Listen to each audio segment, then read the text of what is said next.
Welcome to our unit on the Christian wedding, an introduction to Christian liturgy and worship at St. Paul School of Theology. What is a Christian wedding exactly? If we were in the room together, this would be the conversation that we would have to start off, seeking, of course, terminology around validity.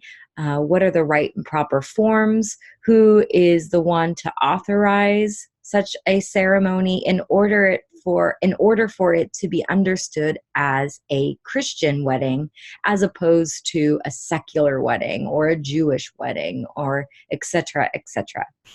This question is all the more a challenge in the current state of the wedding industry that exists, where so much time and money is poured into the marriage ceremony itself.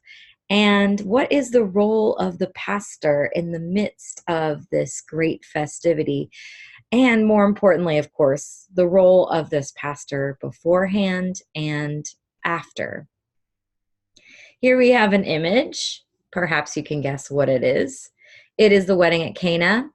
And we don't get a lot of language from Jesus directly about what weddings should be like and marriages in his way should be like, but we do have him at a wedding, and so with his very presence sort of standing in to affirm this right in the Jewish and Roman world, as it were, even offering to change the water into wine so that the festivities continue. And so today, I hope that we will spend some time by taking a historical sweep at how the Christian wedding came to be and how it has manifested itself throughout time, to think critically about our role in the wedding industry and in marriage and family life as pastors today.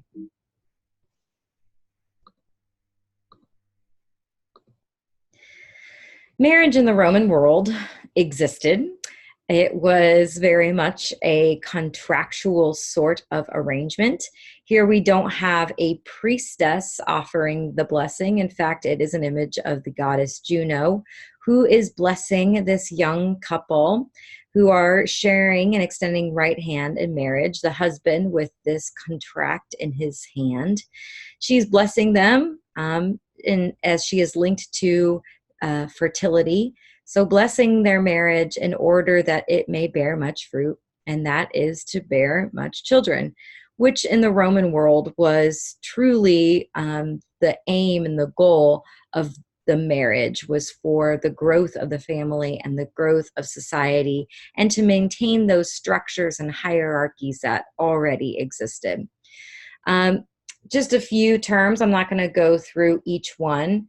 But you can spend time if you want to dive more deeply into the customs and definitions of marriage in the Roman world, looking here.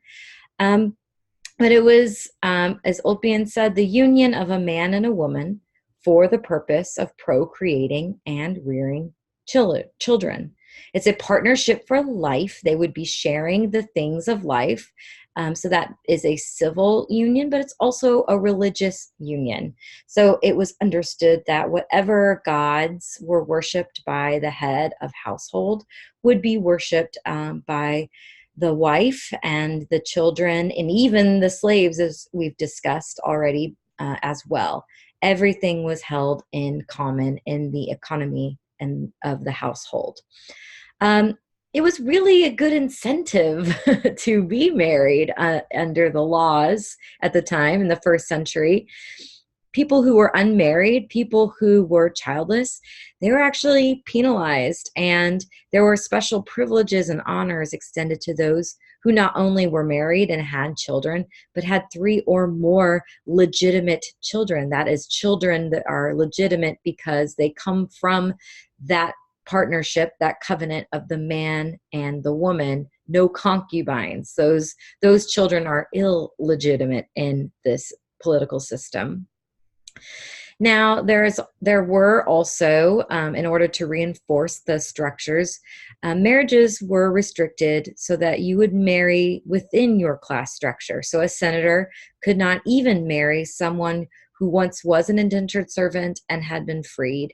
Slaves could not marry without permission of their owners. So in that way, the owner of a slave kind of steps in the father role. And there was, even at this time, concern regarding incest and marriage among cousins. We'll get more into that in a bit. There were things like common law marriage that existed. There were different sorts of contracts. And there was the general order of things was that there would be a joining of hands, which the right hands demonstrating consensus that each party consents to marry.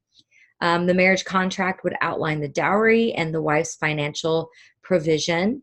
There would be a ceremony at the wife's home of veiling the bride, and then a procession over to the husband's home. So again, it's the exchange of this woman from being under the household of her father and to being in the household economy of her husband now. There would be a sacrifice at the family altar. And then, this should be familiar to everyone, a banquet to celebrate the marriage that has now been confirmed. Few scripture verses that we can look at in the synoptic gospels about marriage mostly apply to divorce. So we have here in chapter 5 of Matthew's gospel, this from Jesus: "Whoever divorces his wife, let him give her a certificate of divorce. But I say to you that anyone who divorces his wife, except on the ground of unchastity, causes her to commit adultery. And whoever marries a divorced woman commits adultery." So it seems that Jesus in these verses takes Jewish law, takes Roman law, and goes even one step further. So we don't have a lot from Jesus on how his opinions, his beliefs about marriage for us. But one thing is for certain, he intends for it to be forever, which is probably why Paul is also sort of skeptical about marriage, as we're going to see in a moment. This is from the 19th chapter of Matthew. "Is it lawful for a man to divorce his wife for any cause? The one who made them at the beginning made them male and female, and said, for this reason, a man shall leave his father and mother and be joined to his wife, and the two shall become one flesh. Therefore, what God has joined together, let no one separate. It was because you were so hard-hearted that Moses allowed you to divorce your wives. I say to you, whoever divorces his wife, except for unchastity," so there's always this kind of outlet, "and marries another commits adultery." His disciples said, "If such is the case of a man with his wife, is it better not to marry?" But he said, "Not everyone can accept this teaching, but only those to whom it is given. For there are eunuchs who have been so from birth, and there are eunuchs who have been made eunuchs by others, and there are eunuchs who have made themselves eunuchs for the sake of the kingdom of heaven. Let anyone accept this who can." Don't really hear that one preached much in the Christian wedding ceremony. So again, it seems that Jesus takes the Mosaic law one step further to say that we cannot divorce, and that even if you are to divorce and you marry someone else, you are committing adultery. That is, you are breaking one of the 10 commandments. So he is lifting up marriage as being something between a man and a woman that should be forever, and a covenant that should not be broken. In the Pauline epistles, we have these words: "The law is binding on a person only during that person's lifetime. Thus, a married woman is bound by the law to her husband for as long as he lives. But if her husband dies, she is discharged from the law concerning the husband. Accordingly, she will be called an adulteress if she lives with another man while her husband is alive." It's not often that Paul seems to come off as more lenient than Jesus, but here he seems to give a nuance to the law that if there is untimely death, as long as she must be faithful. She doesn't say anything about the husband, but the wife must be faithful as long as her husband lives. But once he has died, perhaps she is able to marry another. And this in 1 Corinthians, because of cases of sexual immorality, each man should have his own wife, and each woman her own husband. The husband should give to his wife her conjugal rights, and likewise the wife to her husband. This verse is going to come into play very much when we start getting into medieval Catholic law. For the wife does not have authority over her body, but the husband does. Likewise, and don't skip the likewise, the husband does not have authority over his own body, but the wife does. Do not deprive one another except by agreement for a set time to devote yourself to prayer. To the unmarried and widows, I say that it is well for them to remain unmarried as I am. But if they are not practicing self-control, they should marry. In other words, each of you should have one partner if you have self-control issues.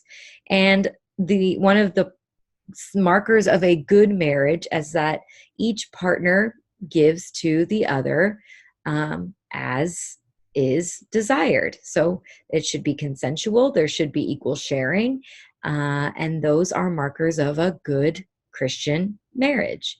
But Paul does elevate those who choose not to marry and who have self-control as being maybe a little bit more special or holy than those who have to marry in order for those sexual desires to not go out of control.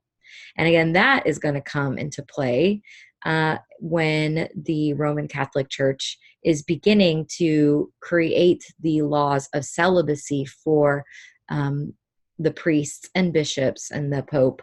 Because again, in the early church, those laws did not exist and priests were allowed to marry. But that is going to change as the institution grows. All right. A little bit more from 1 Corinthians. To the married I give this command, not I, but the Lord, that the wife should not separate from her husband. But if she does separate, let her remain unmarried or else be reconciled to her husband. So the goal is reconciliation. Again, back to that notion that as long as you are living, once you've been married, you should be together, which really goes with Pauline theology and other sections of 1 Corinthians concerning table manners and the need to reconcile before participating in the Lord's Supper. To the rest I say, not weigh, that if any believer has a wife who is an unbeliever and she consents to live with him, he should not divorce her. So marriage could be a conversion factor in the Christian church. And if any woman has a husband who is an unbeliever and he consents to live with her, she should not divorce him. For the unbelieving husband is made holy through his wife. Again, this is kind of radical. As I just said earlier, it's usually through the line of the husband and the husband's gods that the whole household is made holy and follows a particular religious order. And Paul is saying that a unbelieving husband could be made holy through his Christian wife. And so the unbelieving wife made holy through her husband. But if the unbelieving partner separates, let it be so. In such a case, the brother or sister is not bound because it wasn't a Christian partnership, right? You can't seek reconciliation unless you both are in the way. So that's a very interesting, again, nuance to the law in this new work of secondary theology that Paul is doing for the early church. Concerning virgins, I think that in view of the impending crisis, what is this impending crisis? It is well for you to remain as you are. Are you bound to a wife? Do not seek to be free. Are you free from a wife? Do not seek a wife. But if you marry, do not sin. And if a virgin marries, she does not sin. Yet those who marry will experience distress in this life, and I will spare you that. Paul does seem to think that Christ is going to be returning soon. So if you can practice self-control, if you can remain celibate, that really is the best way, because being married is hard, and he'd rather spare you of that. Again, more verses that we don't hear much at the Christian wedding. These are a few from Deutero-Pauline epistles from Ephesians. Be subject to one another out of reverence for Christ. Wives, be subject to your husbands as you are to the Lord. For the husband is the head of the wife, just as Christ is head of the church, the body of which he is the Savior. Husbands, love your wives, just as Christ loved the church and gave himself up for her. In the same way, husbands should love their wives as they do their own bodies. For this reason, a man will leave his father and mother and be joined to his wife, and the two will become one flesh. Each of you should love his wife as himself, and a wife should respect her husband. So Deutero-Pauline epistles, they're a little bit different from what Paul has said. Paul seems to have more of a quality of equality in the Christian marriage and partnership, where in Deutero-Pauline epistles, there is more of this hierarchy that is reflecting the greater Roman world at the time. So, of course, perhaps you have heard this pericope preached in a wedding homily. We have this from 1 Timothy. Now a bishop must be above reproach and married only once. Let deacons be married only once. So we do see early on in the church that there is a special sort of expectation from religious leaders, but not that they be celibate, just that they be married only once and not remarry, which again does, according to Jesus, is kind of the law for everybody. And then going on in 1 Timothy, some will renounce the faith by paying attention to deceitful spirits and teachings of the demons. They forbid marriage.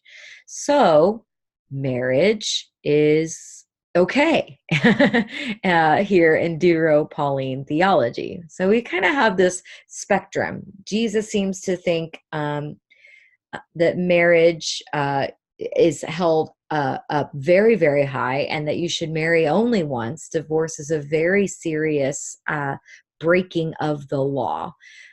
Paul says, marriage is hard. I wouldn't do it unless you have uncontrollable desires. Then it's really the best for you to go ahead and get married and stay married if you can. Try to convert your unchristian husband or wife. Try to stick it out. Always be reconciled. Do your best. And the same in Deutero-Pauline epistles. Marriage is good. Christians should marry. So this notion of unity, indissolubility, that is, it cannot be dissolved, and a sacred bond. Marriage is a symbol of Christ's love for the church. You kind of get that coming out of the scriptures that we've read, especially in Ephesians. It's also a symbol of unity and forgiveness that we see in 1 Corinthians when Paul is talking about the need to make sure that you are reconciled. If you can, do not divorce, but seek reconciliation. It's a remedy for misplaced desires, but also there is this notion that it might be a distraction and it might be better to remain single. All of that can come into a secondary theology from the primary sources of the New Testament. So early on in the church, Christian marriage is practiced. This is an image here from an early Christian funerary. We have here, again, a husband and a wife. They are held together in this clamshell, which is often an image used in baptismal imagery. And so they are here in partnership, bound to one another, even into death. So we see that early on.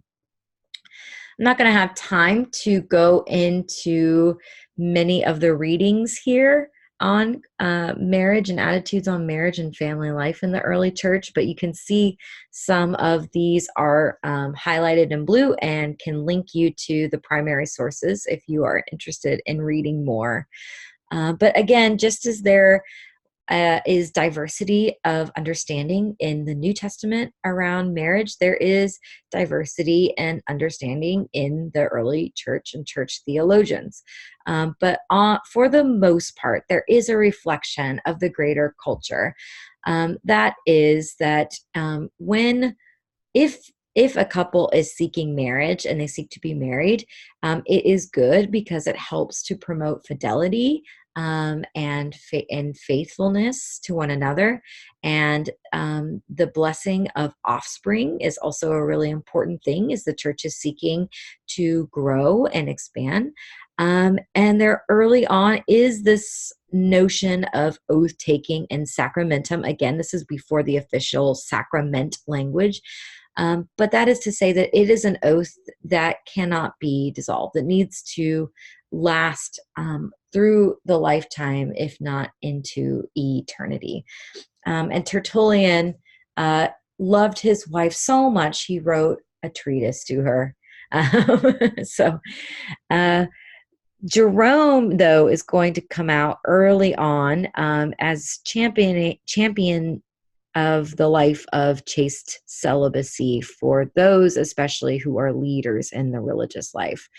So there is starting to become in the second and the third centuries this notion that maybe those religious leaders need to focus on leading the church and being married and wed to the church rather than having families of their own.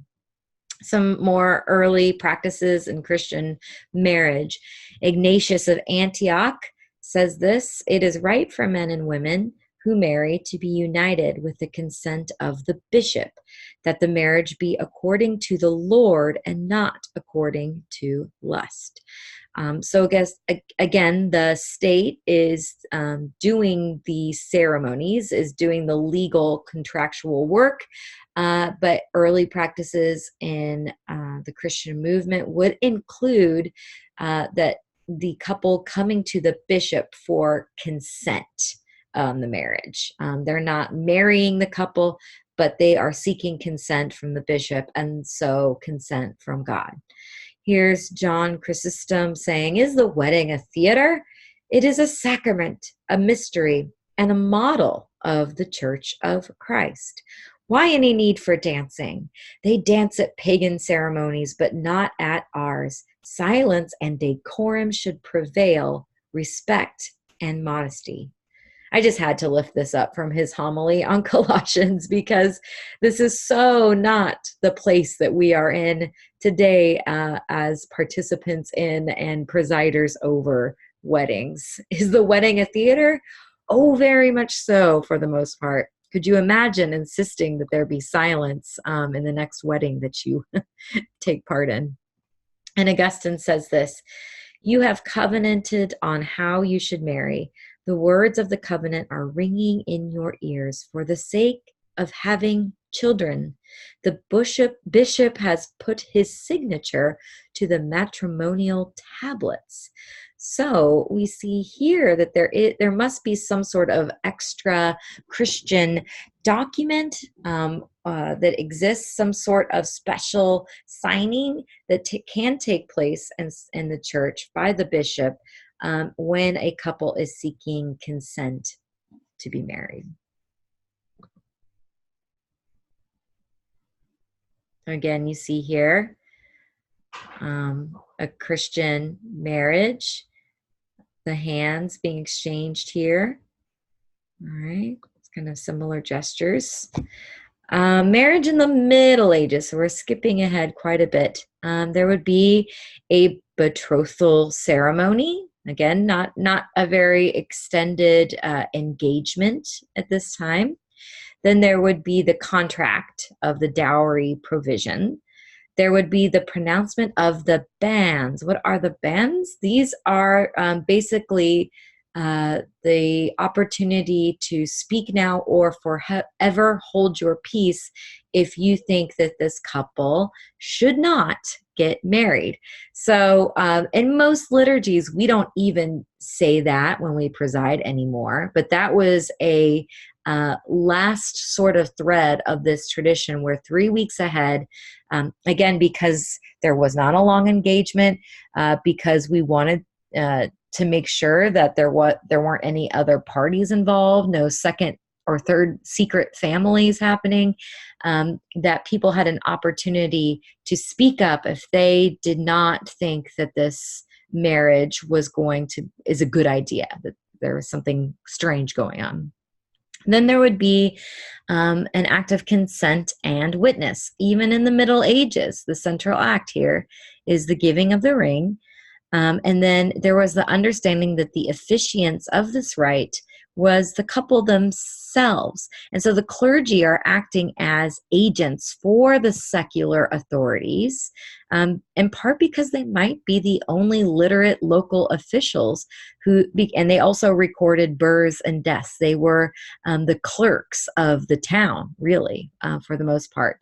But they were just acting as an authority for the sake of this couple who they themselves have consented to this and are taking this action together.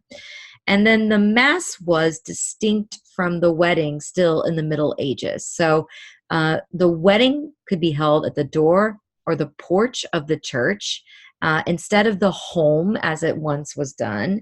And then the couple, once the wedding was done, would move inside for a blessing, but there wasn't a wedding mass or ceremony in the sanctuary itself as we understand it today. It was sort of relegated spatially to the outskirts and the margins of the Mass and of the church. So still, it was something that was blessed, but it wasn't given its own special service, its own theater, if you will, in the Middle Ages. Now, questions began to come up about what makes a marriage in the Middle Ages. And here, take a look at this image. What is it? Who's there? We have the husband and the wife in the marriage bed, and there you are, the presider at the marriage bed, because at this time there started to be a belief that what makes a marriage was actually having sex the first time together, that was what made a marriage official, apart from any sort of blessing or contract that was signed. And this comes about as it becomes all the more important for marriage to lead to children at a time when there was really high infant mortality rates and also just plagues, and it was just a very hard time. And so it was really the church wanting and declaring the importance that marriage would lead to offspring right away. So in the 12th century, we have theologian Gratian making this distinction between matrimonium initiatum, which is the promise and the declared intention about the future, and the ratum, which was the first intercourse. And the second is what actually establishes the first and its sacramentality.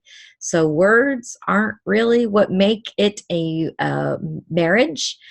It's actually the action of the first intercourse that establishes this sacrament. And we are now moving into the time after Peter Lombard and the confirming of the 7 sacraments, where marriage was considered a sacrament of the church. So issues for dissolution and or remarriage are twofold. If you are not having offspring, producing offspring, and oftentimes women were kind of placed as the ones to blame for any sort of lack of offspring, you could divorce, because this is how important it was for children to be the product of marriage.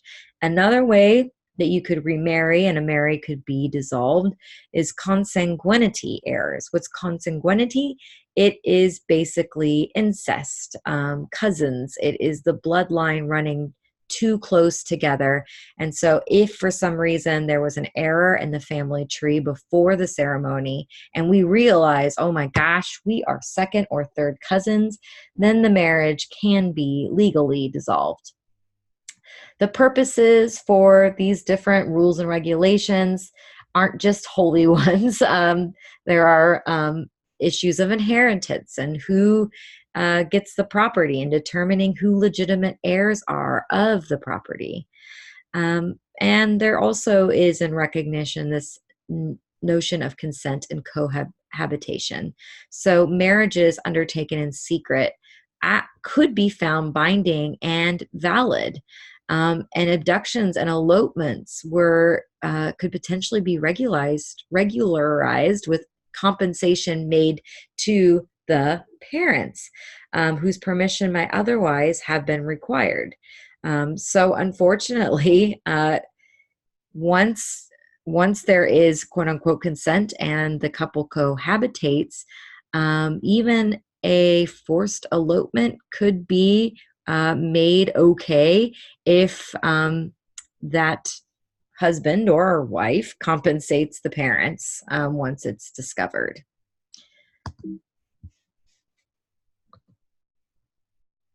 If you want to read more deeply into Gratian's decretum on marriage, you can follow the link here. This is an image of the tree of marriage. Again, art in a pedagogical function, trying to teach people how far apart the bloodline needs to be in order for you to marry and produce children. It's kind of like the 6 degrees of separation from Kevin Bacon, something like that. Okay, so the theological understanding then, the standard assumption is that marriage is an exchange between families rather than a union of two consenting persons. That's being challenged by Gratian now. Gratian's definition of an initiatum comes into play now because it equals intention and consent of both parties. So non-consummated marriages would then be understood to be non-consensual. Adultery did not dissolve the bond, but it did free the innocent from the obligation to continue living with the offending spouse. You couldn't remarry, though. You could just no longer live with that person, but it did not dissolve the bond. Okay, so the bond of marriage, medieval time, still very strong. But marriage is no longer just viewed as this exchange of property between families, but the marriage actually becomes the marriage when two consenting partners consummate the marriage, and hopefully for the sake of offspring. For Gratian, if you read the link and follow that link, again, what he says is that marriage, the goods of marriage, and this is like Augustine earlier, are fidelity and offspring. In fact, for him, the only way that you could have intercourse without it being a venial or a mortal sin was to be married. So this starts to become law in the church, and this understanding that sex outside of marriage was a sin. And so again, if going back to Paul and Pauline language, if you don't want to stack up sins of this nature and you do not have self-control, it is better for you to go ahead and to marry. Here's just an image of a wedding in medieval times taking place, again, at the porch outside of the church is where the wedding's taking place. And again, we see that familiar imagery and ritual action of the right hands being held together. And then the couple would go inside for the mass, and there would be a blessing, but there is no special mass for the couple themselves. So some questions that began to be raised around the time of the Reformation. Does adultery dissolve a marriage so that the innocent party is then free to remarry? Again, going back to Gratian and what he said in his law, the Roman Church maintains it. No, it is not enough to dissolve a marriage unless one member is an unbaptized non-believer. This is that Pauline privilege that we read back in 1 Corinthians. Now, Luther will waver on this and allow at times for marriage to be dissolved for different reasons, including impotence, adultery, and refusal of sexual intercourse are enough to break the bond and allow remarriage. So this can also go back to Pauline texts. If the two parties are not sharing and consenting, then that is enough for one to break the bond and to remarry. Now, another question that's being raised at this time of the Reformation is, should the church regulate marriage, or is it a matter for secular governments? The reformers reject the claim that marriage is a sacrament. We know that. We have, everyone in our class, we have 2 sacraments. Luther insists that it's just too much of a worldly thing to possibly be a sacrament, a door to the sacred, a window into God's revelation. So for Luther, marriage is a civic matter. It is really not, together with all its circumstances, the business of the church to do weddings and marriage. It is my advice, says Luther, that we should by no means take this yoke upon ourselves. We have enough work in our proper office.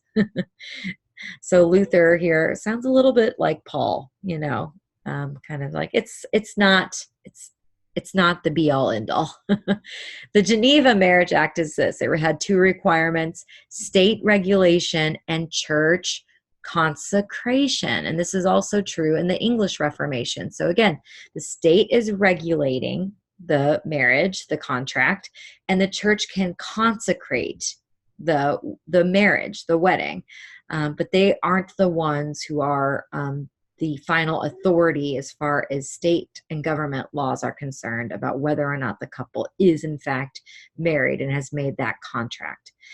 The Catholic Reformation response is just to insist that a marriage is legitimate only if it's officiated by a priest and with 2 witnesses. So just as we see with other things that we've looked at in the Reformation, when the Catholics have their counter-reformation, it's really a digging in at the heels. This is a sacrament. That means that it's only legitimate if the church is officiating and we have witnesses there. So is marriage a sacrament? Does it have warrant of Scripture? Is it a sign of God's grace? Luther says no, it's not divinely instituted and it's not a sign of anything. Here's Luther on his Genesis commentary. This is the true definition of marriage. Marriage is the God-appointed and legitimate union of man and woman in the hope of having children, or at least for the purpose of avoiding fornication and sin and living to the glory of God. The ultimate purpose is to obey God, to find aid and counsel against sin, to call upon God, to seek, love, and educate children for the glory of God, to live with one's wife in the fear of God, and to bear the cross. But if there are no children, nevertheless, to live with one's wife in contentment, and to avoid all lewdness with others. So parts of this are a little, Luther and hard and cold, and parts of it are kind of warm and endearing. And I'd encourage you to look in your traditions, books of worship, to look at the portion of the marriage liturgy that sometimes is called the Statement on the Purpose of Marriage, and to kind of see the lineage then of these theologians, of Paul, of these reformers, and how their words and their claims still have traces in our liturgies today. Here's Luther Looks like such a joyous marriage here. Again, the ritual action, the binding of the right hands, that seems to really be the key symbol.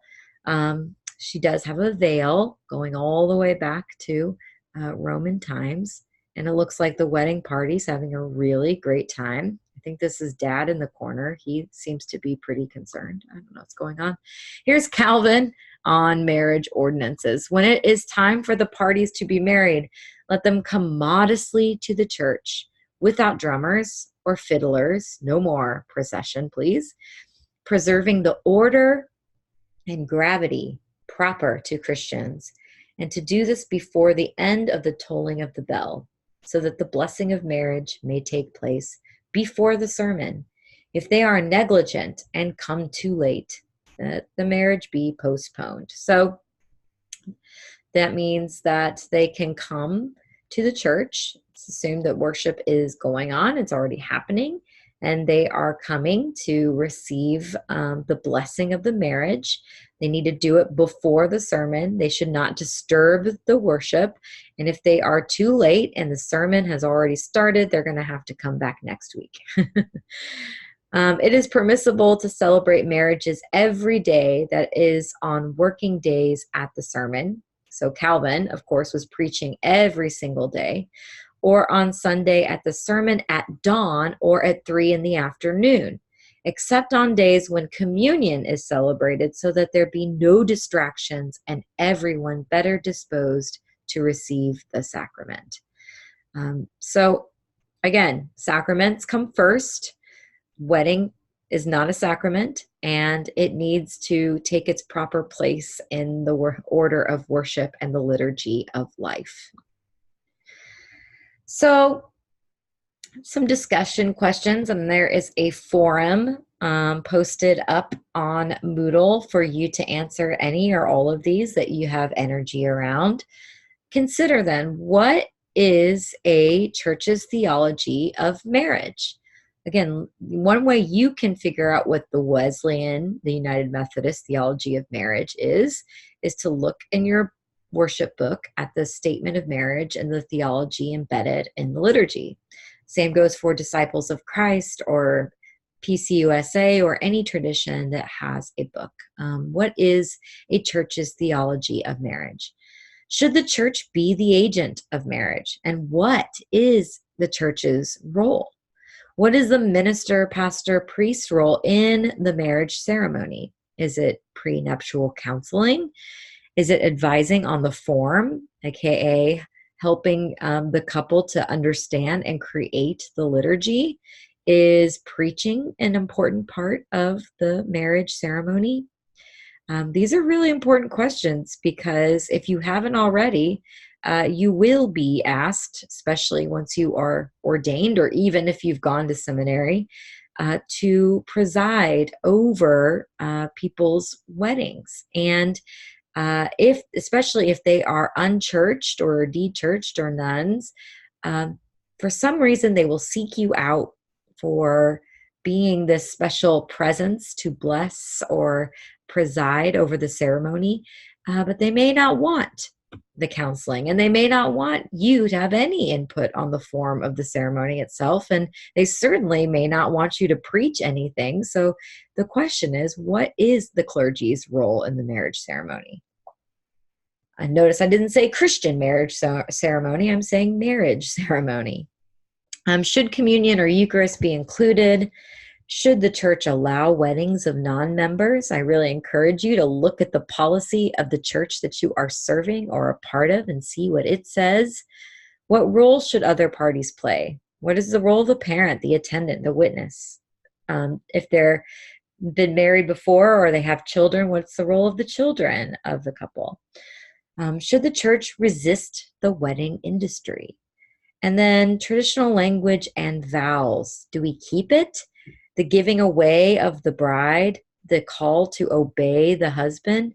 Or should couples be writing their own vows? Should they be finding non-scriptural readings? Why or why not? This is always a fun discussion to have together. And then the last response for this week's lecture.